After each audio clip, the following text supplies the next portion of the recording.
Hi friends, வாட்ஸ்அப்பில் நம்மாழ்வார் அருளிய திருவாய்மொழியின் இந்த பாசுரம் ஒப்புளியப்பன் பெருமானின் சிறப்பை உணர்த்துகிறது. என்னப்பன் எனக்காய் இகுளாய் என்னை பெற்றவளாய் பொன்னப்பன் மணியப்பன் முத்தப்பன் என் அப்பனுமாய் மின்னப்பொன் மதில் சூழ் திருவிண்ணகர் சேர்ந்த அப்பன் தொன்னொப்பாரிழப்பன் தந்தனன் தனதாள் நீளே.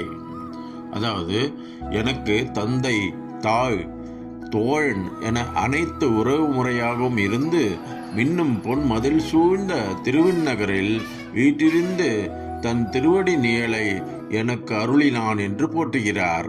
பாசுரத்தின் விளக்கம்: என்னப்பன் எனக்காய் இகுளாய் என்னை பெற்றவளாய், அதாவது எனக்கு தந்தை, தோழன், இகுளாய் என்னை பெற்ற தாய் ஆகிய அனைத்தும் அவரே.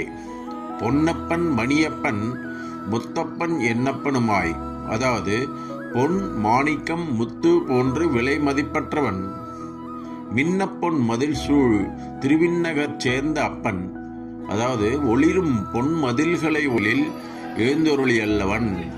தன்னொப்பார் இல்லப்பன் தந்தனன் தனதாள் நீளே.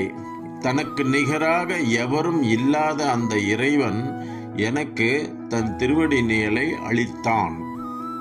இந்த பாசுரத்தின்படி பொன்னப்பன், மணியப்பன், முத்தப்பன், என்னப்பன், திருவிண்ணகரப்பன் என்ற 5 வடிவங்களில் பெருமாள் நமக்கு காட்சி தருகிறார்.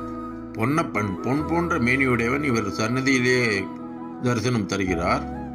மணியப்பன் கோவிலின் இடதுபுறம் தனி சன்னதியில் காட்சி தருகிறார். என்னப்பன் சன்னதியின் வலதுபுறம் தனி சன்னதியில் காட்சி தருகிறார்.